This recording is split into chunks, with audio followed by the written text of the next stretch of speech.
Namaste. Welcome to the another audience interaction session of Novilmash podcast. So today, as you can see from the topic that we have selected, it is called the. We are having a series. It's a series of podcasts. It's called a Hindu civilizational question. So today's topic is Hindu civilization. Are Hindus on the brink of extinction? And if it's there, then what would be the response and how it can have a resurgence? If not, it's an open question to everybody. If we are not at the brink of extinction, what are the signs that it is strengthening, it is resurging, it is exploring new frontiers? So we're going to discuss this open question. It's raining in Siliguri. Good, good, good. So I have shared the link. It's an audience reaction podcast. So I have shared the live link to the channel members. So if they are in the stream now, or if they want to join, they can join us by going to the community post. In the community post, you have a members only post where you have the link available. For other people, I will open up the link little bit later for the rest of the audience. So let's start with our guest Anand. Namaskaram. Evening to everyone in India and morning to everyone in the other side of the world if you're watching. Yeah. Okay. So what do you think? What do you think? The question that we have posed for the audience today, and also we have this book that we have read just recently, a few hours ago, on Shatrughadan Swayambhu. So what do you think? Hindus as a society, Hindus as a civilization, are we facing existential level threat? You will always face an existential level threat. And that's the one thing you need to know about civilizations. If you don't maintain it, it will be destroyed by the next. Because change is, even Krishna says very clearly, change is the only thing that is a constant. And if you don't work to manage that change, the change will modify you, right? Like the Kauravas thought they'll keep the land they stole from the Pandavas, but because they didn't prepare in terms, they lost. They lost ultimately because dharma was against their things. And their story might have been different if they were not so dharmic. They behaved without understanding their role in society. Imagine like Krishna even says, no, if you had given that 5 villages to the 5 Pandavas, they're born. So they didn't work at maintaining their dharma, which is the same thing with India, right? With the Hindu civilization, you don't maintain it, don't work at maintaining your dharma, then you lose it. And so what you are mentioning is that is quite interesting. Is that a civilization will always be under siege? Correct. It will be a constant thing. Correct. yes, So if that is the thing, then how the societies, like how that for 2000 years or whatever may be the numbers we don't go there, but for thousands for millennia we were the most prosperous civilization on this earth. Correct. yes. So at that time, how did you, in your perspective, how did we manage to retain our prosperity for more than a millennia? So I told this in another, you're talking another stream, and I said it's about systems. You have to build systems. I'm not looking at the comments, sorry. Yeah, I saw it. Okay, so Alan, would you like to explain what is the red spot? I said, oh, what you're wearing? Oh, I mean, It is I'm not religious, but I think the red spot fundamentally is that you are taking or say blessings from so basically it's like what do Hindus do in temples? They go give their presence felt the divinity within the focus in the temple, which is basically the Bhagwan, and they take back blessings saying in that interaction. Basically, either take tilak kumkum in Vaishnava temples, or you take vibhuti in Shaiva temples, right? So basically, that's what it is. It's basically you're interacting with that divinity and saying, I have interacted with you, and I take away the positive vibes from the interaction with you. If you take it in the more general sense, in the Hindu sense, it's just taking blessings. It is Okay, I think the audience might not be Hindus in general. So let me for sure. to actually tell them a little bit out. So if you can see the screen here, if you see the screen here, it is called a tilak. So what I am wearing, this is now round or like a hexagonal. It's a like a North Indian tradition, but in South Indian tradition or many other sects we have in Hindus. So by the tilak that we wear, actually it signifies which sect we belong. So okay, let me see. So if you can see, if you can read the screen, it looks like this. So I'm not wearing any of these because I'm not part of these sects. So it's a religious symbolism, like people who wear cross, correct? People who wear cross. So it's like you can consider as a equivalent to Christian cross that people wear who are devout Christian. So as I am a Hindu, practicing Hindu, so I wear a tilak to actually tell that okay, I am a practicing Hindu. Some people are not, but generally that would be the case.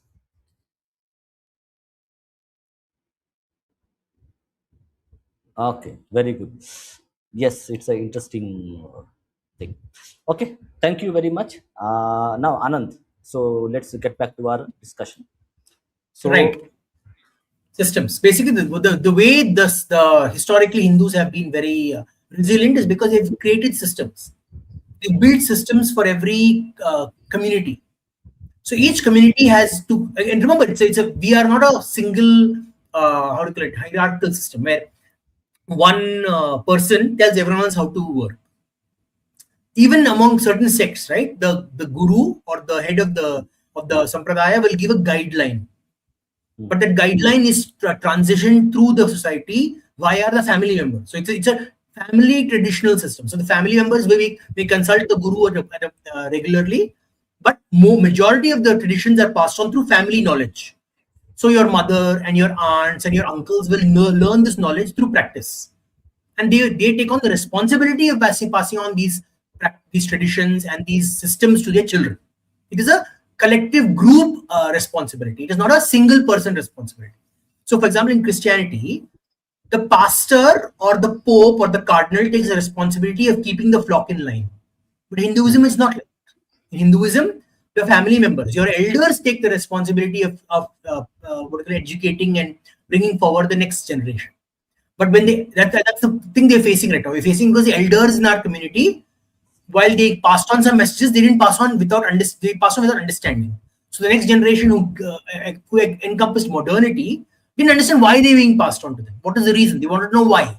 But the elders didn't have the answers. So the kids are like, oh, why should I practice? And they stop practice. So the responsibility of passing on is not passing on to the next generation. The next generation is like, why should I pass it on to the next generation? So that's the issue we are facing right now. And that is what we need. We need new solutions to pass on these traditions. New explanations and traditions we need for that. And without that thing, you're not going to be able to pass it on. Some groups like ISKCON and what's the word from what's the guys from Bengal, Swami Vivekananda guys. What's the guy? What's the name? Keep forgetting the name. Ramakrishna Mission. Ramakrishna Mission. They found different ways of keeping the tradition. Same with Sadhguru. He's finding a different way Hmm, of keeping traditions alive. hmm. So that is the true test of how you would keep the Hindu tradition alive, Hindu culture alive. Okay, so actually, I read this book. Correct? If you see this book here, so I read this book called Swayambodhan Shatru. Mm. So in this book, well, I learned a few things. So one of the things I learned was uh, that as you mentioned, correct. So any civilization will be having in constant struggle with the other ideologies in that sense, and they would have mechanisms to actually deal with them. Now, if you use and there was a one number data which is shared, which was that when the first Muslims had come to subcontinent, India, Indian subcontinent, there were about 600 million Hindus residing in that at the time in India. After after the conquest of the Delhi Sultanate, or mid the data is available there. But after some time, there were about 200 million Hindus left. So the numbers had gone down by 1.5 times in terms of population reduction of Hindus.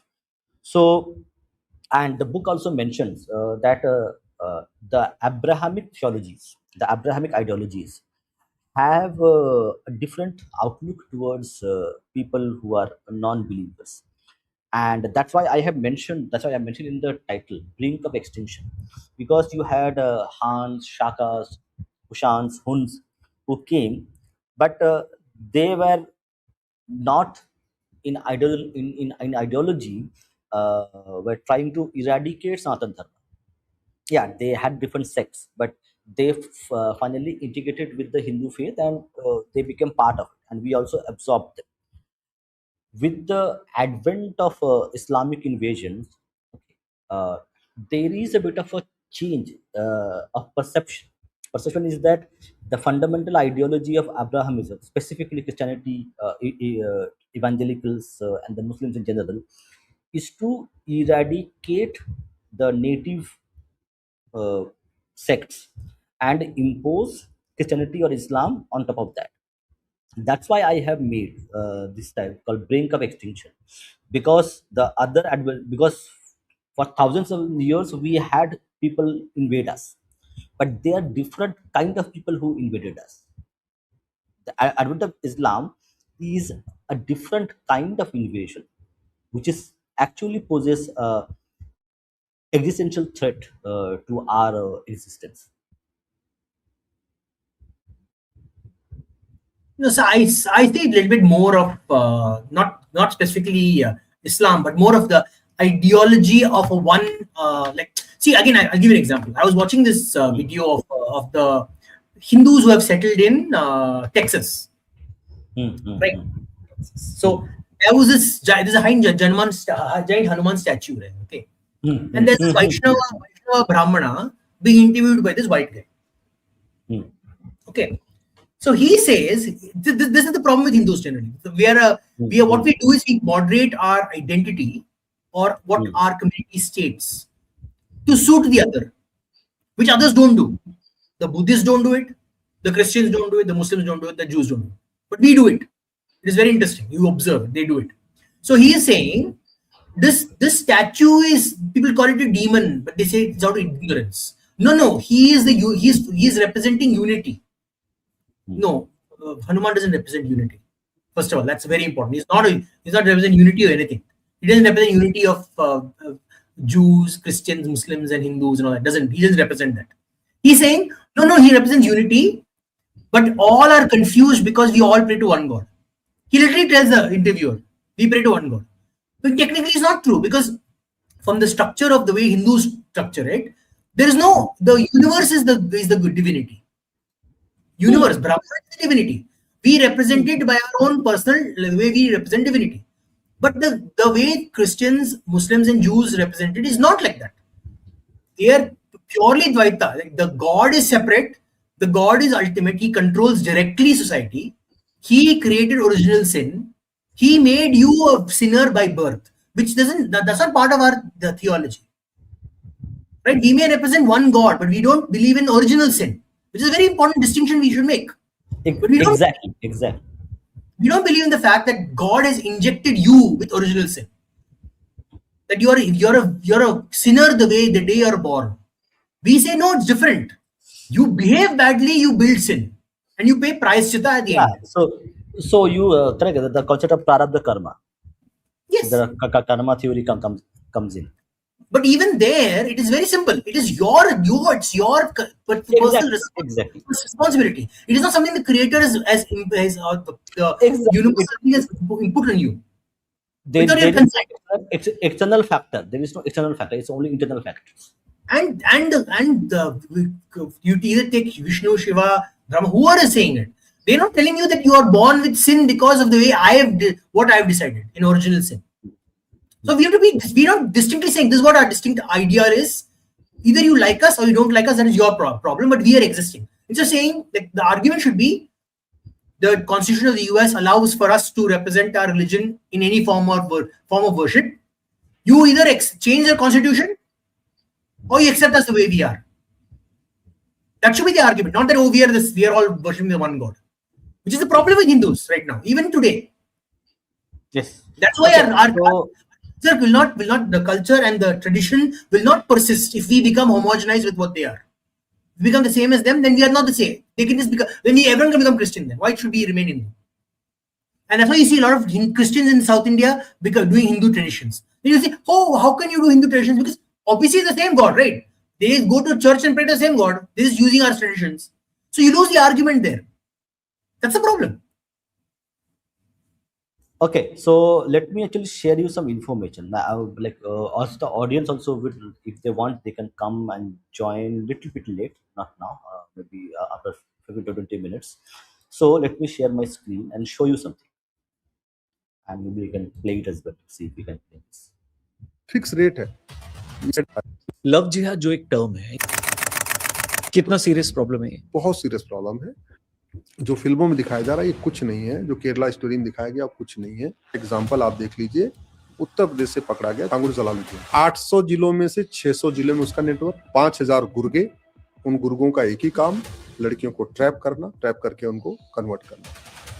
Mathura भगवान कृष्ण की जन्मभूमि है, सबसे ज्यादा पंडा पुजारी मथुरा में है, सबसे ज्यादा गुरुकुल गौशाला मथुरा में है। वहां एक ऑटो चलाने वाला 50 का टारगेट लिया कि 2 लाख पर हेड मिलेगा, फिक्स रेट है। ब्राह्मण की लड़की है तो 15 लाख मिलेगा, वैश्य की, अग्रवाल की है, जैन की है, महेश्वरी की 15 लाख रुपए मिलेगा। बाकी यादव है, पटेल है, कुर्मी है, केवट है, मौर्य है तो 10 लाख मिलेगा। वो दलित परिवार की, SC ST की, छांगुर का रेट जो पड़ा था वो 5 लाख रुपए। अब वो जो ऑटो में चलाने वाला पकड़ा गया, वो स्कूलों में बच्चों को छोड़ता था। भाई नहीं, लड़के तो चले जाते हैं अपने साइकिल लेके, जनरली लोग लड़कियों के लिए ऑटो कर देते हैं। मथुरा का वो लड़का, उसने उसको 50 का टारगेट मिला हुआ था, उसमें 23 में सक्सेस भी हो गया, वो 24वें में जाके पकड़ा गया और 23 लड़कियों से उसने संबंध बना लिए, ब्लैकमेल करने लग गया उनको। ये कड़वी सच्चाई है, मथुरा की बता रहा हूँ, भगवान कृष्ण की जन्मभूमि की बता रहा हूँ। Okay. So hopefully Anand, you understood what was being said there. Yeah. Shall I rephrase it for the audience as well? Sure. Right. So the person is he is a well-known Supreme Court lawyer. He's a Hindu activist lawyer.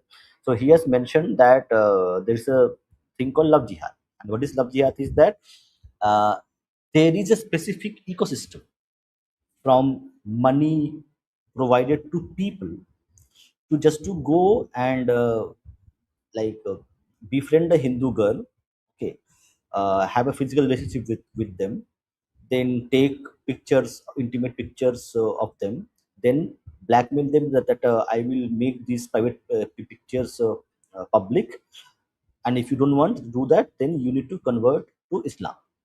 So that's called love jihad. So do you think, and this is only one part of it, like as correct in Abrahamism, correct, whether it is evangelical Christianity or it is Islam, correct. So it is a duty of every Muslim to actually like it's a target given by their God to actually in your lifetime you need to like bring more people into your own faith.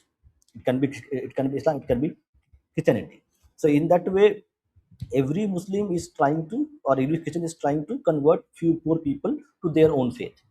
So, and now with institutional money, as he mentioned, correct, that for a Brahmin girl it is 15 lakh rupees. So, and so there is a physical infrastructure available, there's a money available, there are institutions available where get they know what is to be done. So now, is this something which is one part of it? There are multiple factors in it, but is this an existential threat to Hindu society in general? Because if you can like take away Hindu women, then your half the work is done. So You, yes. you must forget about Hindu women for a second. That is just a symptom of the problem. See, Okay. I think this all comes back to a very important point. Original sin. And this is typical with Hindus. We forget how these religions came about. They came about because of the concept of original sin. This is very important. Every Hindu needs to learn this clearly and without the distinction. All of this happens because of original sin. Original sin makes it such a way that all are sinners in the eye of God. Remember, they have to think. If they don't accept this concept, they are not Christian, Jew, or Muslim. They are none of these three. They cannot be any of these three. Zoroastrianism doesn't have this problem, thankfully. It's also a monotheistic religion, but it doesn't have the concept of original sin. That everyone is sinful by nature. Right? So what do these people do? And each of these three traditions have a different end point, vision of an end point, and this is resolved. For certain traditions, it is like everyone must become Muslim for the end point to finish, and original sin must be resolved. Some will be this is Gog and Magog and all these things, concepts that they have at the end of time will come and manifest. So that drive is there in their traditions. Some may not take it seriously because they want to be peaceful and they don't want to fight, but the traditions require this. So whether they are going after men or women, that is irrelevant. But they will have to convert, because people try to convert me throughout my life, and mostly Christians. They try to convert me Christian because I'm very open, like I'll talk about everything, and I'm okay with having friends in any community. They try to convert me. But why have I been able to resist it? Because I've understood the concept of original sin. Most Hindus don't understand the concept of original sin. They think, oh, there is another tradition. They just do different rituals. So they can be what they tell me is some friendly advice. No, they're telling you you're a sinner. See, they say it very sweetly, but they're essentially telling you you're a sinner. You're dirty in the eyes of divinity. We need to cleanse you. That's why they go through baptism. Remember, baptism is not just putting water on your hair. You're cleansing someone of their sins, and the sin is intrinsic of you. Don't forget.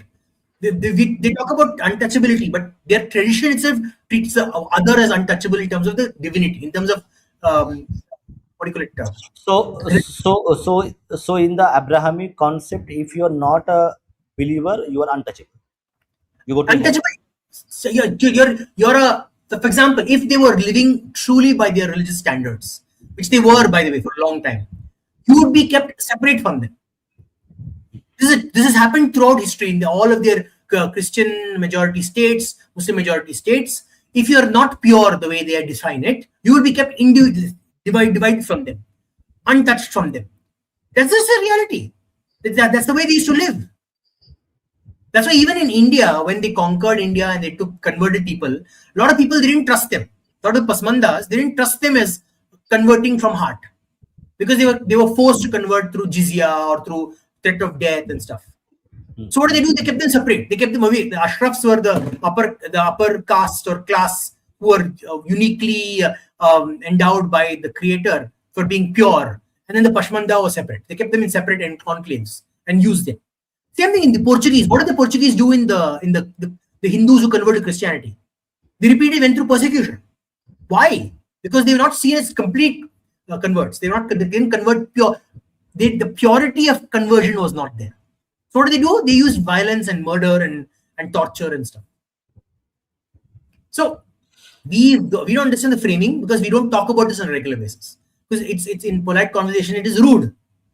We're like, don't talk about this in polite conversation. How dare you? You are causing conflict within our people. But you need to be honest with the other community. Like, this is what you believe, you stand for. Are you saying you are tempering your beliefs because you want to live in a multicultural society, or are you saying you believe it but you won't tell me? That's it. I am going to share you one more very disturbing thing. So just be prepared for this, and also for the audience who have joined us, it will also going to be a revealing thing. I have two things. Okay, hear this. Point कि nib तो तैयार नहीं की, लेकिन इनको दवाइयां भी हलाल सर्टिफाइड चाहिए, इनको वैक्सीन भी हलाल सर्टिफाइड चाहिए थी। तिरुपति बालाजी मंदिर में भी जो प्रसाद है वो हलाल सर्टिफाइड है। एक मंदिर में हलाल सर्टिफाइड प्रसाद मिलना ये कैसे पॉसिबल है सर? जो पुजारी है वहाँ के, उन्होंने सुबह से लेकर शाम तक क्या करना है? प्रीस्ट है जी, आ रहे हैं लोग, जा रहे हैं लोग, उनमें से कुछ एक पकड़े गए हैं सैकड़ों किलोज का गोल्ड के साथ। अगर वो बता देते हैं, किसी को समझाते हैं कि ये हलाल सर्टिफिकेट मींस प्योरिटी की गारंटी है, तो वो नासमझी से हो जाता है। अवेयरनेस नहीं है, वो अवेयरनेस नहीं है, तो इसलिए बेटियां लड़कियां बोल देती हैं मेरा अब्दुल दूसरे तरीके का है। अवेयरनेस क्रिएट करने के लिए बहुत सिंपल सा है, ban halal to be served for Hindus and non Muslims.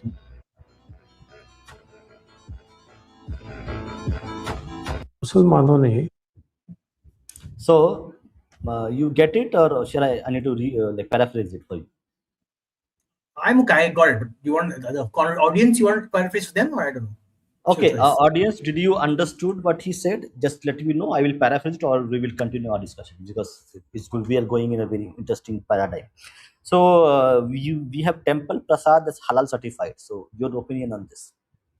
See, exactly. This halal itself is an example of purity and pollution. See, the problem is you don't understand this. Halal is purity and pollution. It is the same concept. Something that I can't consume this because it's not pure. The way the pak and napak. Our language has become so bad. It's been so perverted by the invader that you say things like, "Oh, usne ek napak kaam kiya hai," without realizing it isn't. Napak doesn't mean good. Napak means Islamic. Sorry, un-Islamic. So basically, anyone who's un-Islamic is dirty. Pak, napak. We literally take napak, which is what we are un-Islamic people, as dirty, as bad, as negative. We accept the framing. That's a mistake. We keep accepting this framing on a regular basis. It's just saying, no, we will not accept these words. You want to use it in your perspective, but we will not accept it. So that awareness is not just about halal. Awareness is also about language, the way the languages you use, the way the terminology you use. Harami. Again, the word harami. Why do you use the word harami? There are other synonyms that can be used. Daridra, Absolutely. Kamina, all that you can use. Why use the word harami? Harami means you are a harami, you're an un-Islamic person. And that's what harami means fundamentally. But we use it because we've not thought about what we are using, the language we use. We use it because we want to just join the community as large. Right? Okay, so yes. So correct. Again, I will come back to our primary topic: Hindu civilization question. Correct. Brink of extinction. So when you have Tirupati laddu being certified as halal prasad, where do you think where we stand? Where we are standing? Are we on the brink of brink of extinction as the Hindu society when temples certify their prasad as halal? And to audience as well, audience.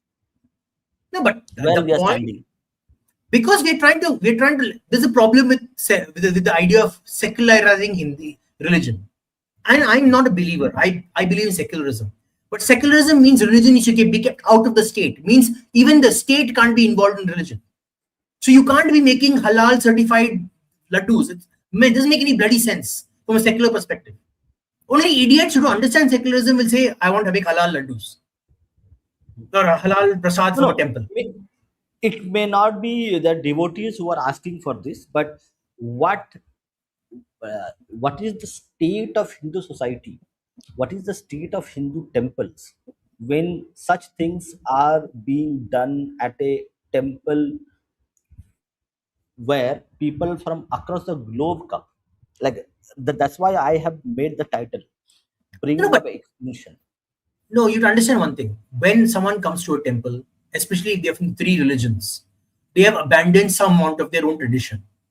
Remember very, very clearly, the minute they enter a temple, whether it's a Hindu, a Christian, a Muslim, or a Jew, if they enter a temple, they've abandoned some part of their religious tradition or their religious dogma.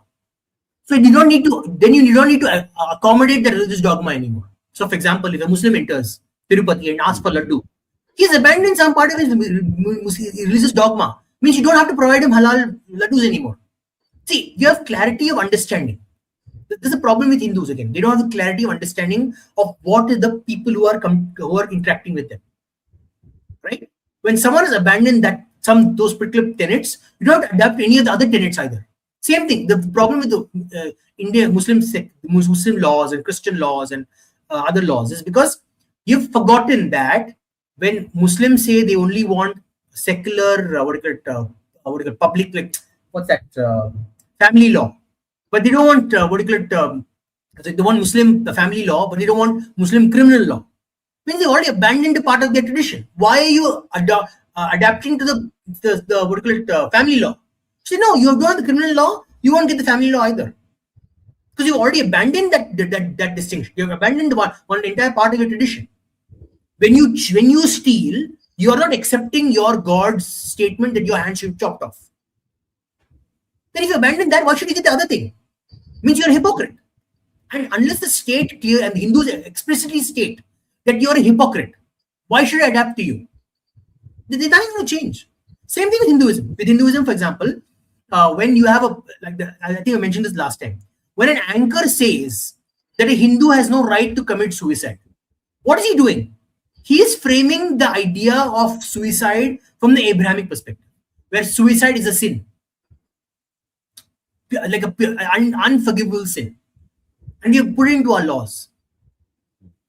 But in Hinduism, it may be a sin, but it's not an unforgivable sin. You will go through Prayaschitta when you go to Naraka or wherever, right? So our laws are being framed from what? Again, from a non-Hindu, non-civilizational perspective. Got it.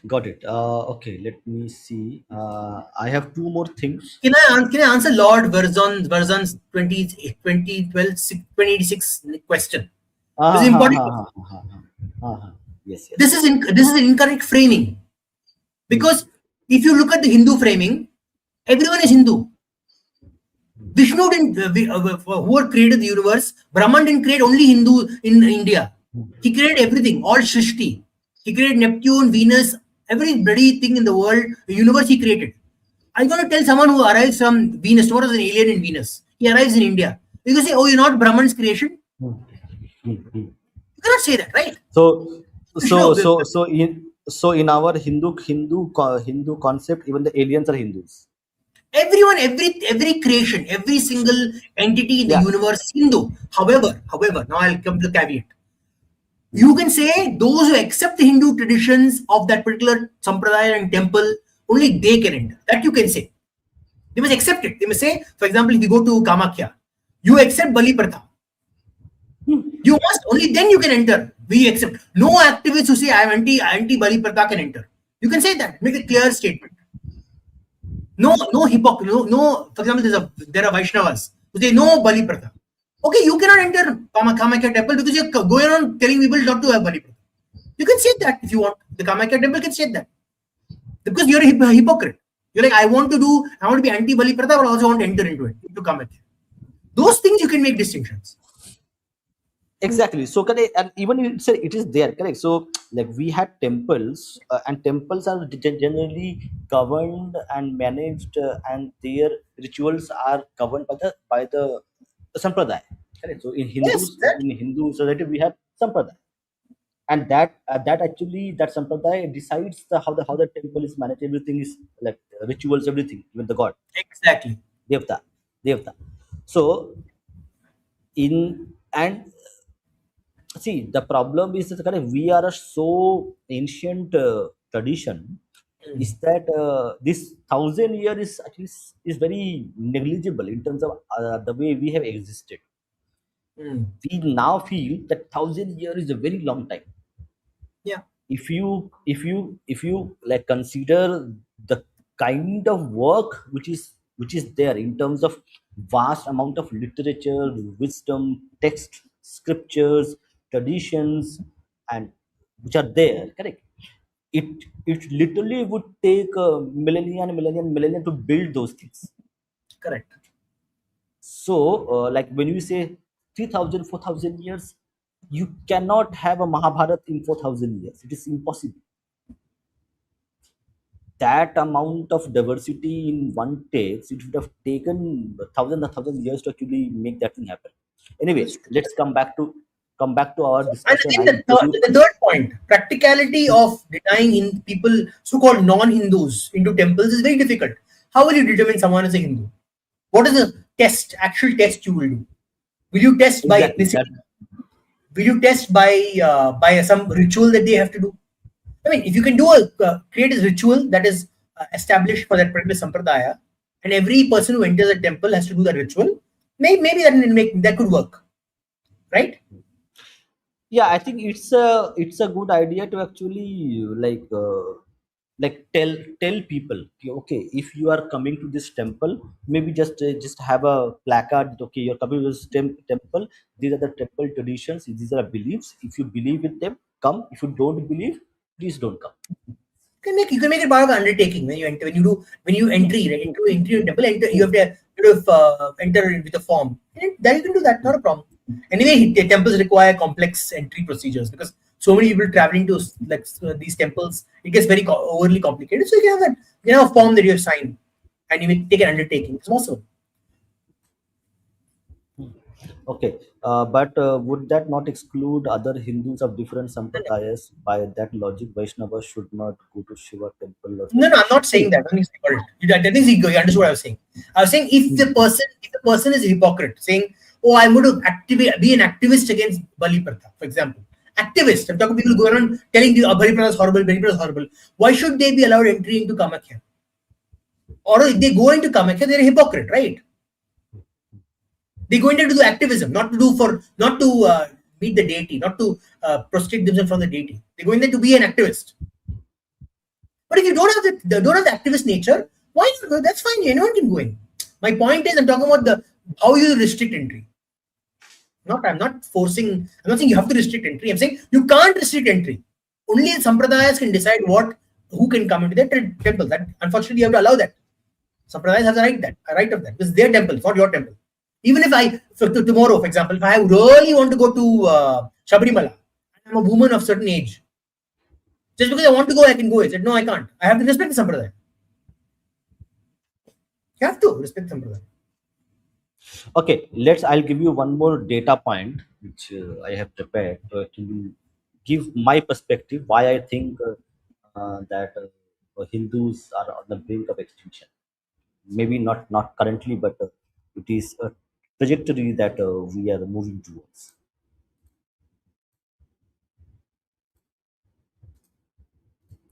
And people whoever are watching, do subscribe to our channel, do share our content if you like it, and if you like to support us, please become members of the channel. That helps us to function in a better manner. And also you can scan the QR code if you feel lucky, so you can scan the QR code and help us. Yeah, Anand, so this data, so this data is from a well-known handle called the Indian Matrix. They do data-driven analysis. It's a very good handle.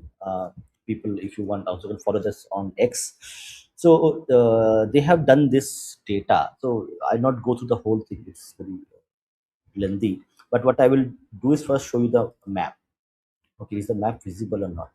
Yeah, map is visible. Okay, so the map shows mafia, migration, and maps. The Mumbai story, demographic change over the years. We have Hindus, Muslims, others.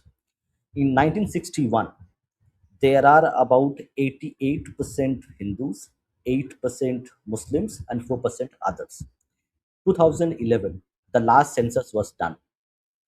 That time we had 67%, 68%, let's say, roughly 68% Hindus, 20.65% Muslims, and 11% others.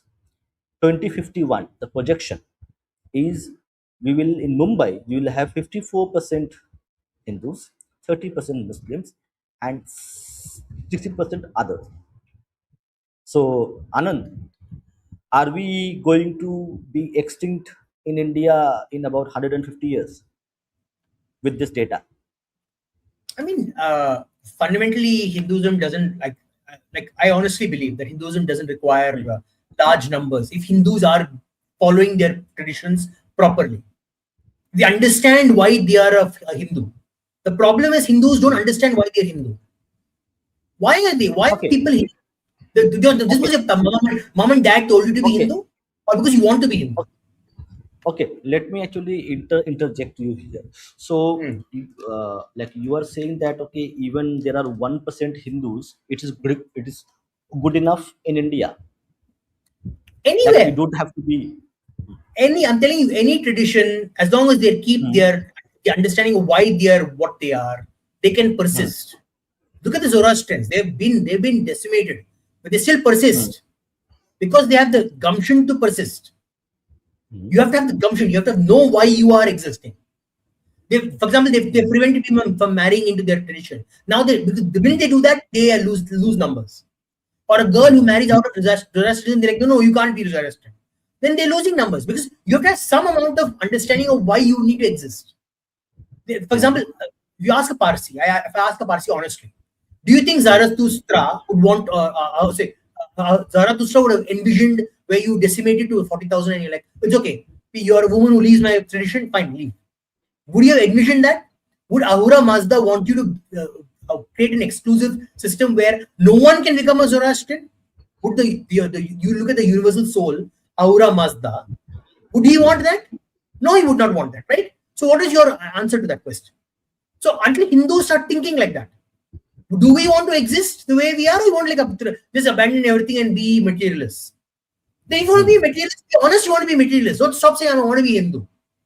This is the problem. You're like, I want to call myself Hindu, but I want to be a materialist technique. I want to abandon all. I just want to go to temple to show to everyone that I go to temple. Yeah, yeah. I got your point and understood, sir. But what I'm trying to get a point is Hmm. that correct. So why do you think the Parsis or the Zoroastrians had to flee their homeland and come to Bharat? Why? Because of one community, because of Islam. Mm-hmm. Islam doesn't broke any other challenges in its power base. No, no. What I'm trying to say is that why they had to flee? Like, why cannot they live as 1% in Persia? Why they had to flee? Some of them What's the still live there. Some of them still live in Iran. But the thing is, the numbers are very low, very very low.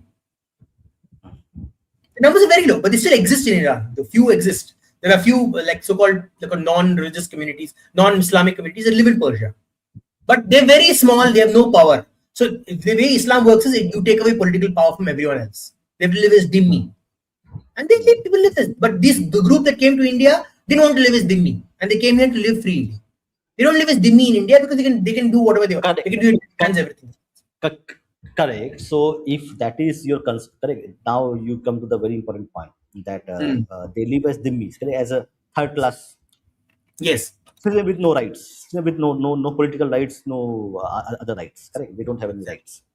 So as a Hindu, would you be okay living as dhimmis because if you're Absolutely only not. 1%, 1%? Absolutely not. That's my point. My point is, if Hindus need to understand why they are what they are, they will not accept this change. They will not accept the fact that they are becoming a lesser number. The problem is Hindus are not understanding why they are a Hindu. What is the reason they are a Hindu? When they understand the reason why they're Hindu, they're like, no, I cannot accept this change, this dynamic change, this demographic change. And if Hindus understand the ideology that they're challenging, or the ideology that exists within their system, they're like, I'm sorry, but I don't want expansion of this ideology. I'm willing to let you live in peace as a fellow citizen, but your ideology will be limited to that particular amount of people. That's it. That's all. You will live in peaceful, but that many number of people. That's it. I'm not letting you go to a point where your political identity can overlay the Hindu identity of the state, of the nation. and you make a clear political statement in this. This is a problem with even the BJP. What did they do? They said, we want everyone to live together as equals. No, if you want the Hindu tradition to survive, you have to establish that the state is Hindu. The rest of the people can live in peaceful and practice their traditions without any assault by the state. But they cannot change the nature of the state. See, you have to be very clear. There's a distinction between pure secularism, the way France is, and the way a Hindu might want his secularism to be like. A Hindu may say that the religious and civilization identity of the state will remain Hindu, but everyone else is welcome to practice their religion in the numbers that they currently are at. But you need to be clear about that distinction. Very important. You need to be very clear about the distinction. So you are saying that Swayambodh is the key to Shatrubodh. Exactly, always. Unless you know thyself, you can never know what the challenges you face. So now the question is that do you think that we are in danger of being non-existing? I don't think so. I think that is a like extreme position. But I think there is, if people don't keep like the revivalism doesn't continue. That is currently, I saw a tradition of revivalism. Whatever, whether you're a Charvak, whether you're a Astika, whether you're a Nastika, right? I first of all don't put Charvak and Nastika. Them as separate, they're materialists. But Astika, Nastika, and Charvak, these three groups, whether these three groups are able to assert their identity in the Indian space. Like you have a lot of Hindus who are currently saying they're Hindu atheists, right? But they don't know why they're Hindu atheists. Are they Hindu atheists because they've rejected Hinduism completely? And this one that they want Holi, they want to go Diwali, they want to do firecrackers. Is it why they are atheists, or because they understand that they don't believe, but they understand the philosophy of Hinduism, like they understand about the universe, they understand that they're part of this universe, and they may not believe in the God, but they understand they're part of this universal concept of Brahman. Whether they have a divinity attached to it, not as a definition. That understanding needs to come, which is not there, unfortunately. I've noticed all Hindu atheists, all young kids who are like, oh, cool thing, I want to go to Garba, I want to participate in Diwali, I want to do Pichkari and Holi, but I don't want to be a religious person. Right? That's what is happening. Okay, got it. So, like, if you're saying no, it's a fear-mongering thing and it's not going to happen, so the data which shows it's not at that stage right now. I don't think it's at that stage right now. It can go that way, but not.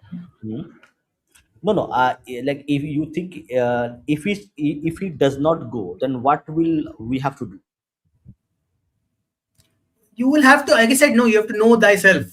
Until you create a system where you understand who is actually Hindu. First of all, a lot of these people who are not Hindus, who are claiming they're like speak for the Hindus. Like a lot of people who say that there's Vivek Srivastava. He's a communist. Okay. He goes on saying I'm a Hindu because he's got last name Srivastava. No, first you need to understand clearly. The person can have whatever bloody name. But a Hindu is someone who identifies with the tradition and philosophy of Hinduism. So, for example, someone saying, oh, tear down all the rituals of Hinduism, all the traditions, all the philosophy. How can they be Hindu even if they've got a Hindu name? They cannot be Hindu. So until Hindus understand this concept that this person is misrepresenting themselves, this is because of their name. And you call it out. Don't wait for them to continue this narrative. Call it out the minute you hear it. Until then, you will not be able to fight this. I'm sorry that you'll not be able to fight it until you have this clarity of thought. Okay, so I think we got it. Like some kind of understanding we have that what kind of issues we face in terms of illegal immigrations and all the sorts of jihad. I think there needs to be a spectrum of jihad, from land jihad to halal jihad and everything else is happening. Okay, now if people and one more big issue. Go ahead. I was watching this video of Jai Sai Deepak recently. There's a video of him. He was talking about materialists. Basically, he was basically talking about Charvaks. Okay, he was throwing shade at Charvaks. He's saying that Charvaks are the ones who destroyed Hinduism. Have destroyed Hinduism. Well, at some level, you can say maybe the Charvaks did start that problem, because materialism fundamentally did throws away philosophical traditions. But the problem is not that. The problem is, see, you can have people who target your tradition and cause it destruction. But if your own system is not resilient enough, right? If you're not, the people who are following it are not dharmically sound, that tradition will not succeed. The problem is the Charvaks are succeeding because your traditions are not strong enough from the perspective of society. So, for example, you have some person going on like raping, like there are a lot of people going on killing, raping women, beating them up, and all this shit is happening in society. Why have the religious leaders not talked about this? Why have none of the tradition, Sampradaya people said, this is an issue, what are our solutions? What are the dharmic solution to these problems? Why are they relying on the state to do this?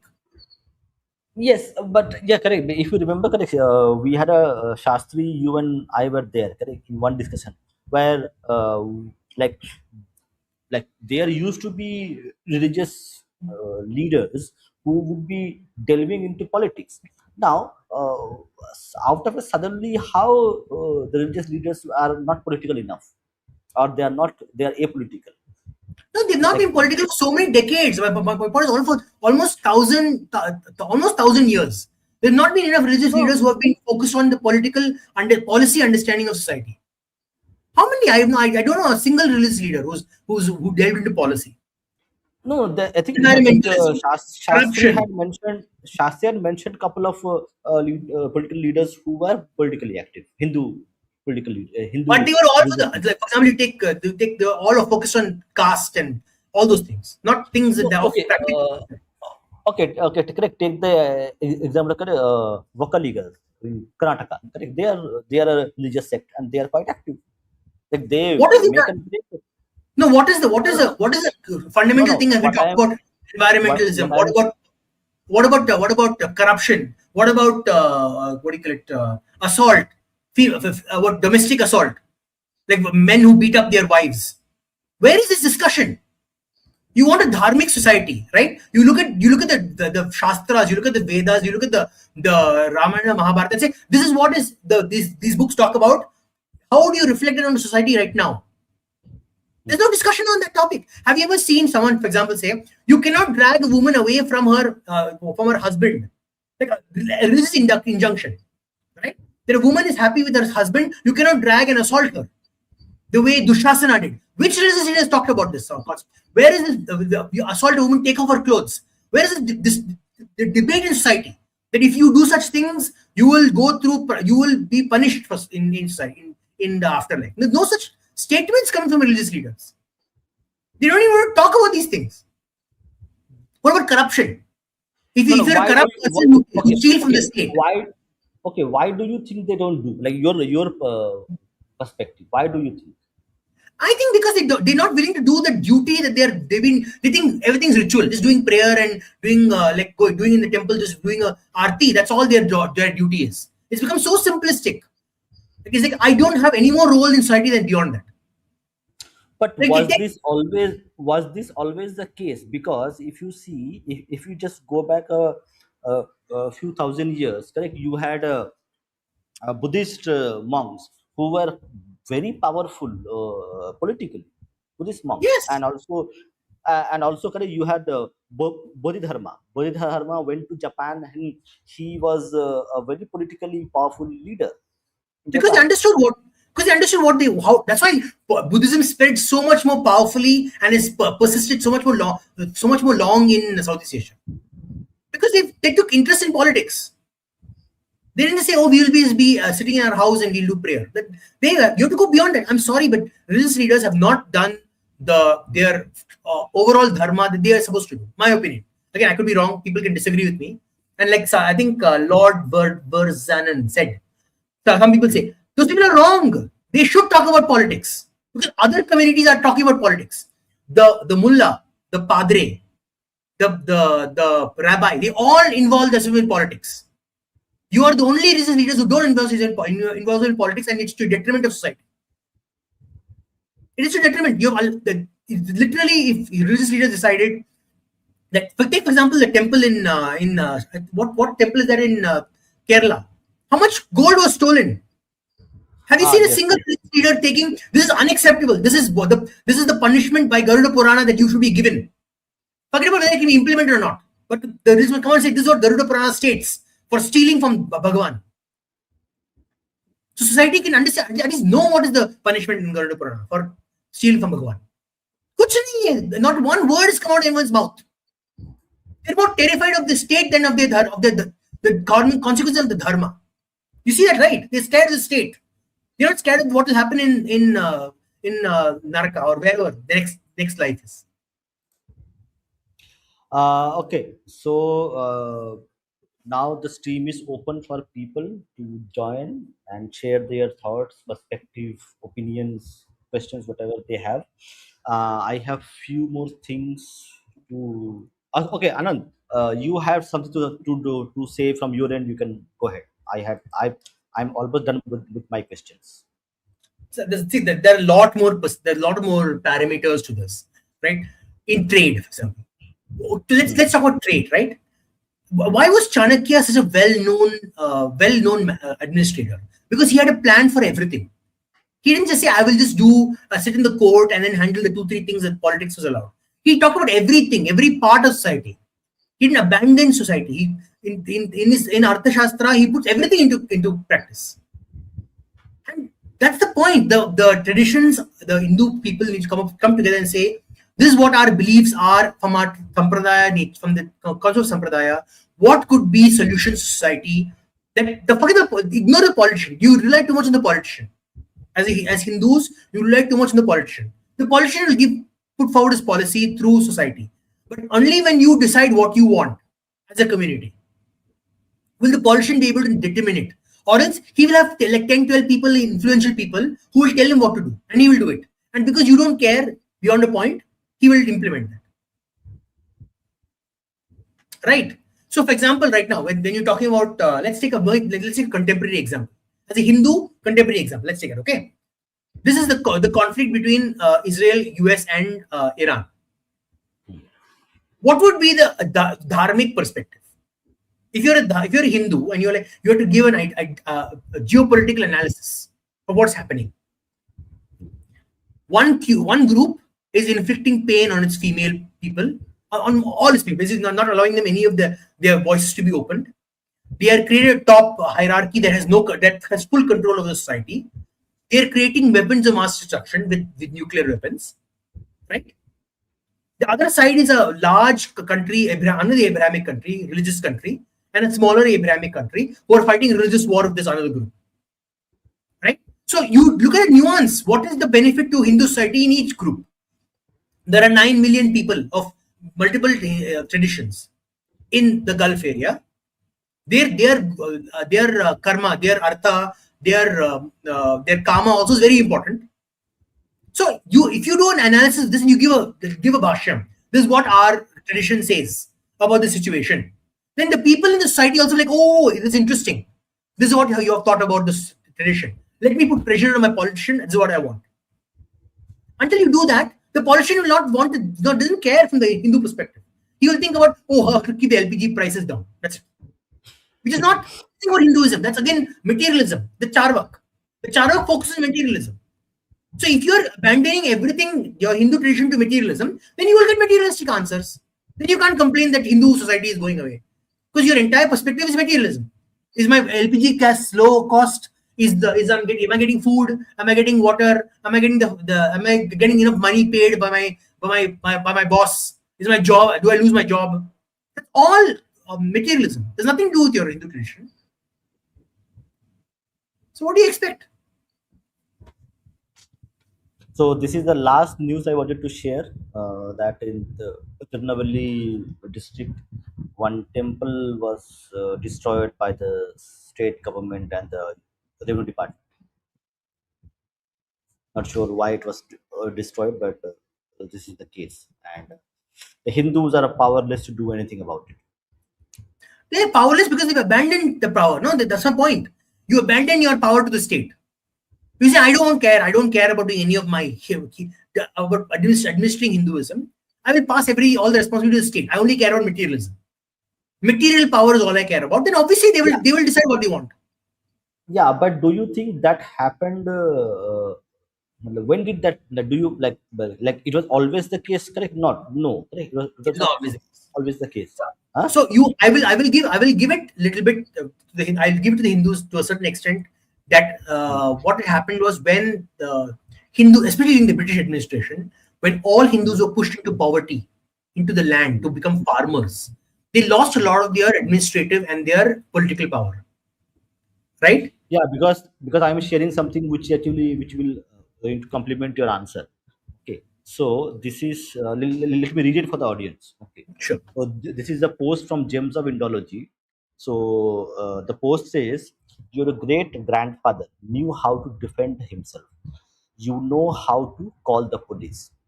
So that is the now currently Hindus. The only thing they can do is call the police and help me. Okay, so the article says your great grandfather, people before you, knew how to defend themselves. You know how to call the police, not for sport, for survival, for honor, for community. So like they defend themselves not as a sport means correct. You had ancient martial arts like Kalaripattu and the other things. So Kalaripattu is a kind of a ancient martial art in Kerala. Kerala. So it was not a sport. It was a survival skill for honor and for community building. Then came colonial law that Anand mentioned. The Criminal Tribes Act 1871 labeled indigenous martial traditions as barbarism. Kshatriya defense training became savagery, and wrestling akhadas were reframed as primitive violence. They didn't just outlaw practice, they reshaped our collective psychology. Now it is very important. Collective psychology of Hindu was replaced. Who did it? British did it. Grandfather's generations, I defend myself. Our generation, we will, who will protect me? So today the Hindus are asking, who will protect me? We went from communities with martial self-defense reliance to societies depend on state protection, from defensive capability to institutional dependency. Colonial policy discouraged indigenous strength, and we internalized the narrative. Our ancestors passed down martial wisdom, community defense system, the knowledge to protect ourselves. We deleted it, we delegated it to bureaucrats and police stations who gained when we forgot tradition existed. So this is Bhimbetka. So this is where we are now. But Anand, it's a very curious question, correct? How somebody can collectively distort our psychology. Because it's all economics. It comes from economics. When you take away the ability of one's traditions or or or people to or correct cash flow like one exactly terms of ordinary cash flow. exactly my point. That's exactly how they, even though most Hindus in Tamil Nadu are very religious, but they have no political or what do you call it, religious understanding of how their policy affects larger systems. Because what did British do? First place they did that, they implemented that control of temples. So the minute you control temples, there's no discussion of how your Hindu tradition affects your political power. It went straight to other things, nothing to do with the fact that you're so religious. You would expect Tamil Nadu to be the most politically aware in Hinduism. Like say, this is what Hindu ideas we have, and everyone else should follow us, right? Because the British were the most effective there at taking over power. The temples took over power from the people. Like the government took power from the temples and took power from the people essentially. No, one more important thing, like this, I think this person said, तुम्हें संत से ज्यादा पता नहीं. Remember, Ah, Sant, there's no authorization for Sant. Sant comes from society. Society sees the Sant as doing miraculous things. Tyagaraja's music was what made him a Santa. Right? A Santa is one who does great deeds and becomes a Sant. You don't just walk around with saffron and tilak and you become a Sant. No. Great deeds, you become a Sant. You look at Yogi Adityanath, he gave up his life for his his dharma. name, he forgo his name. He was Yes. something else. Correct. His name was I think Ajay something. Ajay I don't Ajay even. Bish. Ajay. Kush. Yeah. his name was Ajay Bisht. He was from actually from Himachal. So he forgo his family. He forgo his family name. He became Yogi Adityanath. So you This is have for to dharma. like leave everything for dharma. Santas, what is a sant? Sant does through great deeds. So only the person who does great deeds can call them a santa and then say, and that's my point. That's why Yogi is such a good example. He is doing what is expected from other santas as well, other dharmic gurus. He is doing the duty. He's saying, I will. He didn't say, oh, politics is dirty. Then no, my duty is to my society. I will become a politician and I will fix society from my perspective. He didn't run away from it. And he's doing his duty effectively. Instead of, you notice, he never mentions his name, his caste name. It's the people who go around claiming caste this, caste that, caste oppression, blah, blah, blah, who keep calling him a Thakur. He's like, I don't care. I've given up my Thakur, like my jati. My jati is irrelevant to me right now. But the people who are claiming they're very anti-caste are the one keep mentioning his caste non-stop. You notice it? Yes. It is the person who's obsessed. Doesn't say anyone who's obsessed with caste are the most casteist. Simple. Anyone who says I'm this, I'm this, I'm this, I'm this, they're the ones who are casteist. The person who says my duty to my dharma, to my society is beyond my caste. You realize that their jati may affect their traditions, and when you go home and your family celebrates a particular festival, it may affect that. But it's not primary to your identity in your society. Right? Because let's be honest, right? Let's be honest. All the jatis of the ancient times, that's like any of the jatis, right? They derived value from their deeds, not from their name. Very simple. Their deeds. They did good deeds. They did effective deeds. They got the veneration of the jati. Karma was a foundation, like it was like a primary foundation of who you are. Correct? Your karma decided who you became or who you are right now. Correct? It was not something. So like you had to be competent enough to be called a Kshatriya. Just because you're born in a Kshatriya family, you are not. Correct? You had to go through the education. Yeah. Like correct. Because he will not be, say, like, if somebody is born in a Kshatriya family, he has not gone through the Shastra education, then how he will not survive? He will die. How will he defend his people? How will he defend the people in society if he's not able to do any of that stuff? So that's what, correct. So like if you did not do your karma, then you will not be called a Kshatriya because you can't fight. Exactly.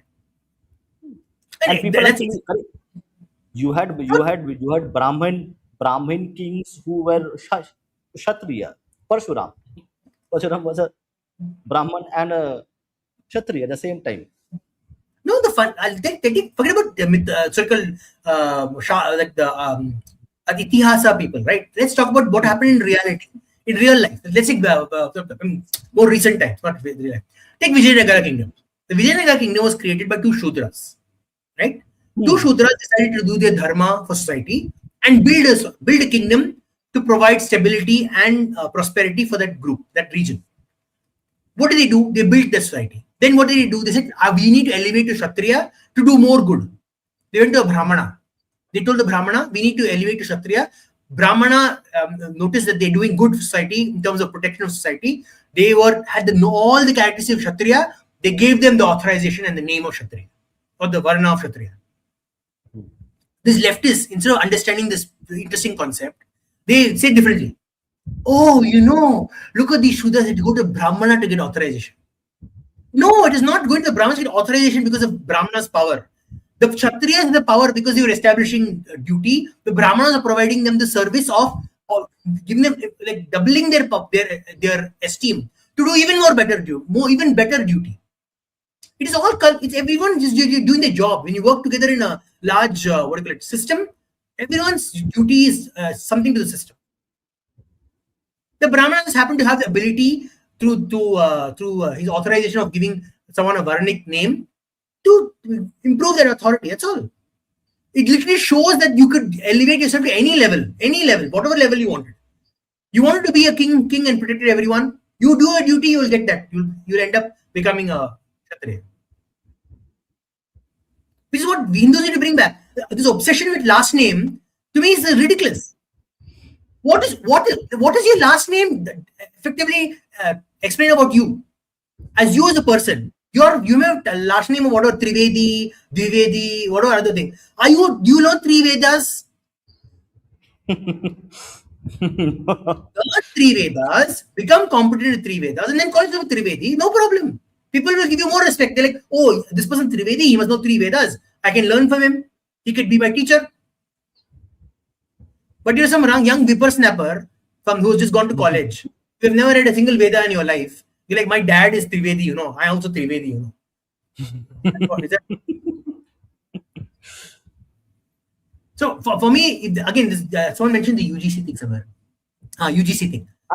If you want to effectively beat the UGC thing, start implementing Varna. If you really want to be seen as a Savarna, okay, you want to be seen as a Savarna.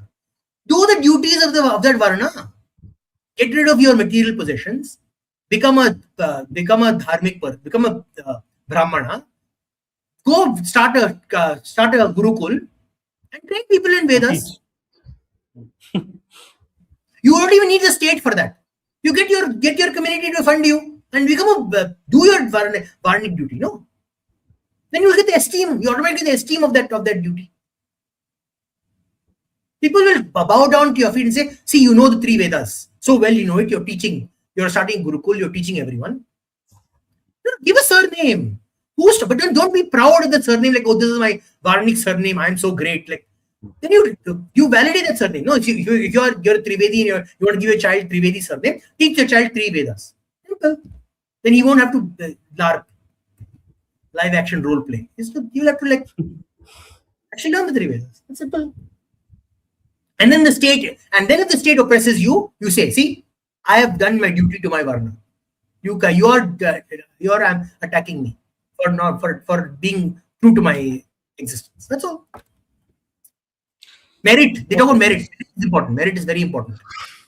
So we'll talk about, I think, merit also. There is a book, The Attorney of Merit. We can discuss that sometime. So last question that we will take today, that is, do you think the last post that we see, that we had discussed, is that today's Hindu only can do one thing, is call the police and say, help me. Yes, so that do is you true. think so will that Hindu will be able to survive for next 100 years? No, I actually agree with. Ironically, I don't agree with Sadhvi Pragya on many things, but I agree with her on this one. That personal defense is very important. Every Hindu must learn personal defense. No, but personal defense. See, again, if 10 people are coming as a group to harm you, don't run away. What's the personal defense? No. I'm not saying run away. I'm saying no, but most will run away. That's the point. Hindus will run away. No. That is not the thing. I'm saying, like, if personal defense is very important, but for a Hindus to survive, they need to become a community rather than individuals. Correct? That is something which is, because the other has live as a community, so they can support each other. Me individually can't support you, nor you can support me. Whatever happens to me. That is all true. That can only change when you understand yourself. Understand why you're a Hindu. When you understand why you're a Hindu, you will meet people who also understand why they're a Hindu, and you'll unite in common purpose. The problem right now is people are not united in common purpose. They're united in common materialist gains. Oh, I want this water. I want Avian water. You want Avian water. You also want Avian water. We will have a shop nearby that sells Avian water. Okay. You want to eat chicken tikka masala. You want to eat chicken tikka masala. You want to eat chicken tikka masala. This restaurant selling chicken tikka masala is what will be next to our house. You want to buy a Mercedes car. You want to buy this Mercedes car. You want to buy this Mercedes car. We need to buy a house where there's a large, big road. That's how Hindus unite. Do they unite because they're, okay, this is what I believe. This is the dharmic beliefs I have. This dharmic beliefs you have. This dharmic beliefs you have. Let's live in a society that follows this dharmic beliefs. or in a region where this. No, that's not how you unite.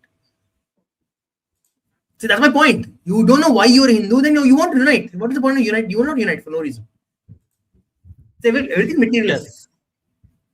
Yes. So okay. So now at the end, this is the book we are reading. It is called Swayambodh Shatrubodh. What Anand has also mentioned, but I would also recommend is that first you have to know yourself why you are a Hindu, how you are a Hindu, and how you can stay uh, remain a Hindu. And for that you need to know your Swayambodh. Why? Who are you as a Hindu? And then you will be able to know the Shatru, who is your enemy, who wants to destroy you. So this book, people should go and buy this book. We are reading this book on our channel. Let me share the details again for the audience. Here is the One more thing. One more thing. Hindus need to learn Go ahead. humility. Hindus need to learn humility. Very important. When you are wrong, admit you are wrong. Okay, When you're wrong. Arand. Okay, actually, one thing we had missed. I just remember because one of the like activists, Hindu activists, he mentioned that Hindus are too benevolent in their approach towards others, towards bad things. Like they accept bad things as something which is okay. It happens. Just take it on the chin. Do you No, think Hindus are too benevolent? it's more complex than that. It's become a society of who is the more dominating and scary, not who is the more right. Have you noticed that? Maybe. I'll give Maybe. I'll give an example. I was crossing the road the other day, okay, as a pedestrian, okay. I looked behind me and I crossed the road. But before I could cross the road completely, a bike comes really fast and almost hits me. I tell him, "Can you not slow down?" His response is not that, "Oh, I'm sorry, I broke my dharma." My dharma is to protect, to work in society, and technically also true. Coming from behind and your pedestrian already crossing, the pedestrian is supposed to give the right of way. What is the reaction? I'll beat you up. I'm bigger than you. And the person is also Hindu. Good chance he's Is Hindu. that is no no? Well, see that I get the point. Like correct, we have this correct like deracination. Correct, we have a large section of population who are deracinated. They have the name Srivastava, but it doesn't mean anything in No, terms of. forget about the deracination. I'm talking about the understanding dharma at a complex level. See, we look at dharma in a very simplistic, oh, go temple, come home. No. Dharma is when you have a conflict with your fellow Hindu. How do you behave? Do you apply the dharmic lens to your interaction? And if you have done wrong, admit you've done wrong and say, "I'm sorry. I apologize. Can we resolve the conflict in the dharmic way?" But no. Why do you have so many problems? Because, and we have to be honest about this, majority of the population in India is still Hindu. And if the majority of the population in India fixes its problem dharmically, we would fix almost everything in our country, including the minority will start following us. The minority always ends up following the majority, especially when the majority is very assertive. But you're not assertive even that. Got it. So Shilpa Das is saying Purusharth, Bhakti, Sadhana, Gurukul, and Gauraksha.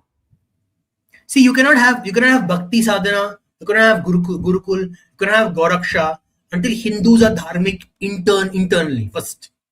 Internally, you have to be dharmic first. First, another thing, if you are a Hindu, the moksha is the most important part of your society. Every action you do should move you one step closer to moksha. Are we doing that? If you're Nastika, forget about that. If you're Nastika, specifically. Okay, one more thing. So correct. This is like where we actually a little bit diverge. But do you think this like internalized way of Hindus, correct, does like doing something to move me towards moksha has blinded us in a way that we are unable to see the enemy in front of us because we are too focused on moksha. No. Just I'm asking. That's only if you're doing bhakti. See, there are multiple margas to moksha, right? There is Sharanagat, basically bhakti, full bhakti sadhana to Bhagavan. There is also your karma yoga you do. Do your duty to society. That draws you, they may guarantee you moksha, but it draws you closer. Why do Hindus have the concept of prarabdha karma and sanchita karma? Why? We have the concept of prarabdha karma and sanchita karma because you believe in the concept of reincarnation. And every karmic action that you do in your current life brings you closer to moksha. Right? So if you are honestly you're a Hindu and you believe in this thing, practice it in daily life. That's all. The problem is we all gone fully to bhakti. Like, oh, only bhakti. We don't care about anything. Everything else is unnecessary. Just bhakti marg. That's it.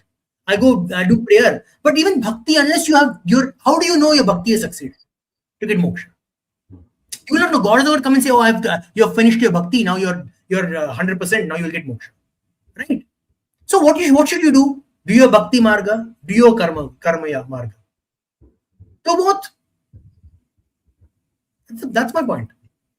Everyone can't do bhakti. Like a person who doesn't believe can't do bhakti. So they can do karma yoga. Yeah, I'm also going through this book as well. Book by. He's very good. He's very smart. I don't see him as a religious leader, but he's very smart. He understands. He actually one of the few people who has actually taken interest in the societal aspect of Hinduism. Absolutely. Yeah, see, end of the day, Sadhguru is doing his karma. Correct. Yes. He is doing his karma. Like whatever he's capable of, he is doing it. Everybody doesn't have to believe in his aspect of being a guru. People can actually help Sadhguru if people think that okay, Sadhguru is doing something good for the society. Go and donate to his charity. You don't have to believe him being a guru to actually help him. So that's what it is. That if you are capable of, go and help people. Like if you can't do, then help other people who are doing this for you. End of the day, it's all going to help each and every one of us to live in a better place. So thank you, Anand. Thank you everyone who have joined the chat. Thank you for listening to me. And if I misrepresented anything, incorrect anything, it is completely my fault. And I accept that I don't know many things. But what I believe in terms of the Hindu consciousness is only, like I'll repeat again, unless you know why you're a Hindu, there's no way of building Hindu consciousness society. Until you as an individual. Yes, and it is that's why we have this book, correct? That's why this book is there, correct? The book we are reading. So this book actually is what Anand is telling, that this book is talking about it. Swayam both and Shatru both.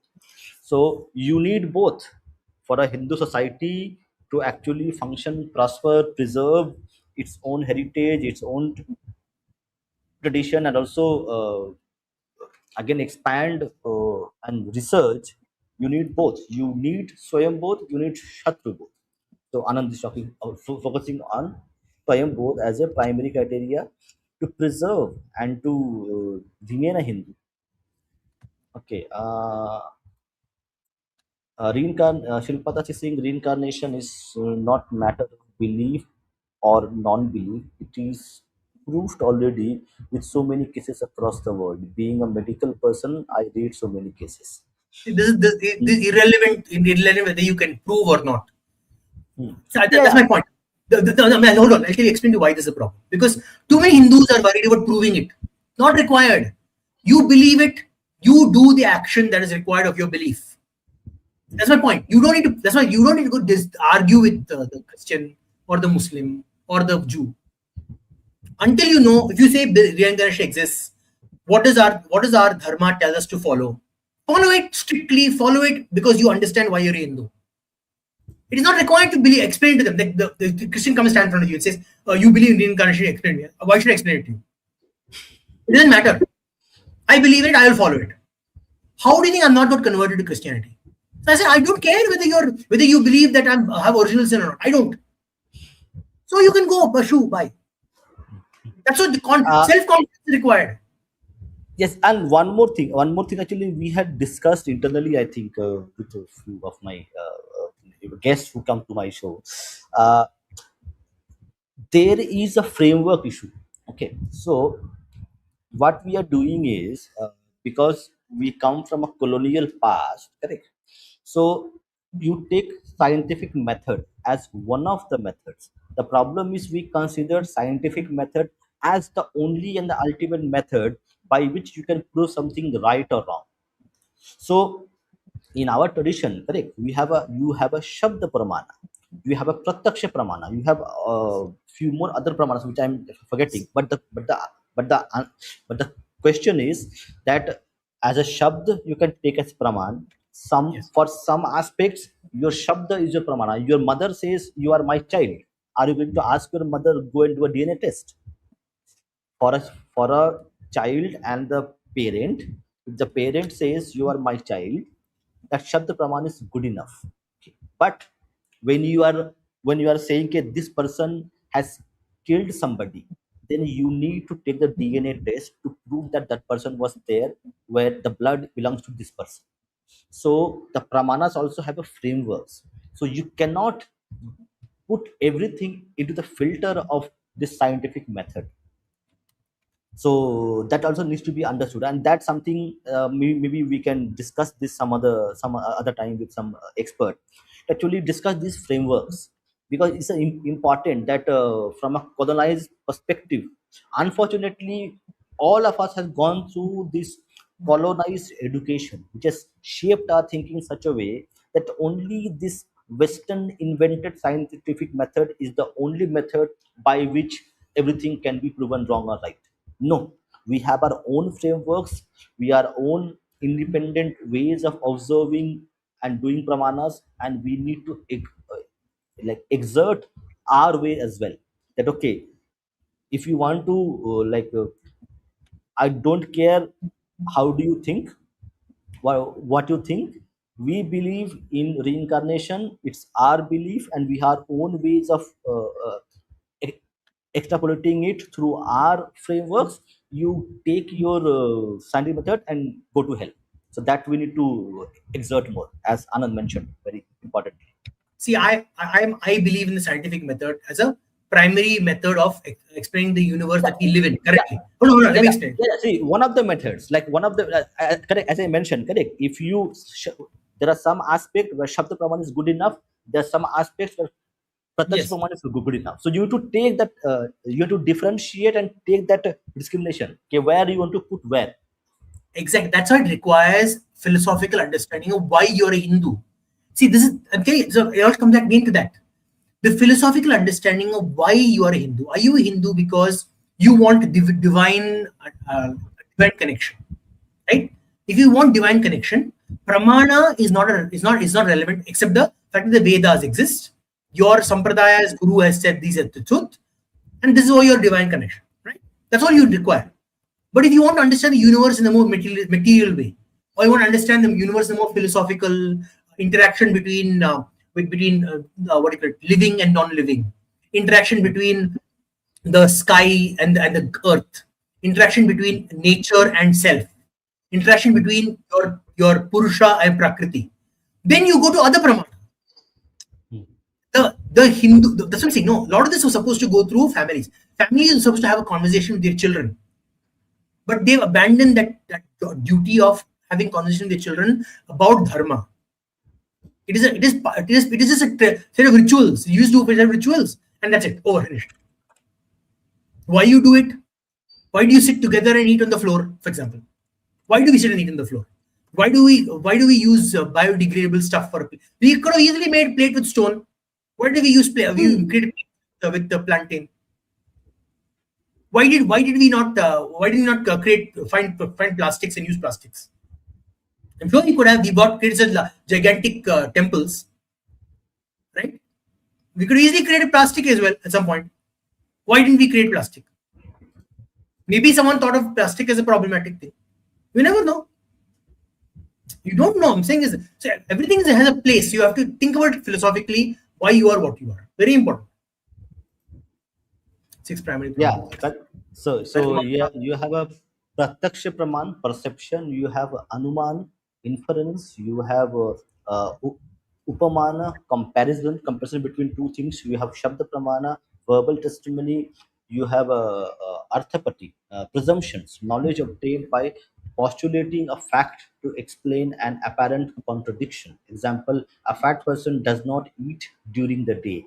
We presume they must eat at night to maintain their weight. Okay, and you have a anupalabdhi, non-apprehension, knowledge of non-existence of an object through its absence. For instance, knowing there is no book on a table because you do not perceive perceive it there. So correct. So every pramana has to be exercised and used at appropriate instances. Where how do you do this? So there are different instances where you would use pramana. So Exactly. all things cannot be applied at once to everything. That's why we in that way scientific method is much more inferior. Anand. See, scientific method was a very was created for a very simple task. It was created to understand the material world in its most simple form. So the most clear and most understand digestible form. It is not about philosophy. So even scientific method. Take for example Einstein's problem of relativity. Right? It started as a philosophical exercise, not as a scientific method. It didn't start as science. First of all, what does science mean? Science means empiricism. Empiricism means you can test something and repeatedly, and it should give the same result. That's what empiricism means fundamentally. That's all science. The people mistake science as explaining everything. Science means you to test a particular system, and the system must behave the same way again and again in the same conditions. Then that is science, right? When Einstein thought about relativity, it was not scientific. It was a philosophical problem. He did a thought experiment. For many decades, it was not proven scientifically. It was a philosophical experiment for a long time. Then, through experimentation, they were able to find that Einstein's theory of relativity fits some situations. Remember, it fits some situations at the quantum level. Right? Then they start thinking string theory. Again, string theory is a philosophical explanation of the universe. They should have tested empirically. When it is empirically tested, then it becomes science. All of our scientific science is the last step of any philosophical thought, where you can empirically prove it in the real world. Now, if you're talking about, for example, the lokas, the 7 lokas, how would you do an scientific explanation? You would say, you start with a philosophical idea. There are 7 levels of being above the material world we have currently, and 7 levels of being below the material world, parallel to the material world in the data. Then you define how do you test these words. You have to test it first, then you would create a conclusion. Okay, this exists or doesn't exist. If you have not even created the testing parameters, you've already rejected the testing parameters, saying I will not test it. Then science obviously cannot prove these 7 things. You've already said no, I'm not interested in testing it.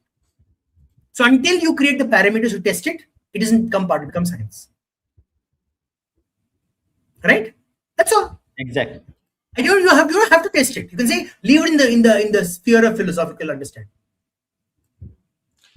Yes, correct. You don't have to do that. Correct. Like, see, whether you can prove seven lokas exist or not, it is not having any material impact on your life. People who let them believe, then let them believe. Why you have to enforce your point of view? That's also a very important point. Correct. Anyway, I think today was a very interesting discussion. I gave you some data points to ponder over. What will to happen? Audience also got to know a few things, maybe new things they have learned about things. So I thought okay, we'll continue this discussion. We'll probably have a Shastri be back in our next discussion, and we'll have one more topic. So we'll continue this series of Hindu civilization question. So we'll cover a lot of topics which relates to Hindu civilization, Hindus living in India, Hindus living outside India, how they perceive things, how they think the civilization actually means to them, a part of this heritage. Exactly. Okay, so thank you everyone for joining. Thank you for your comments, suggestions. Do subscribe to our channel, do share our content, and also help us if you can become member or scan the QR code. We'll see you. We have podcasts coming in this weekend. Political, non-political podcasts are coming. They are being prepared, so we will have a stellar lineup this weekend. So Jai Shri Ram, Vande Mataram. Yeah. Vande Mataram.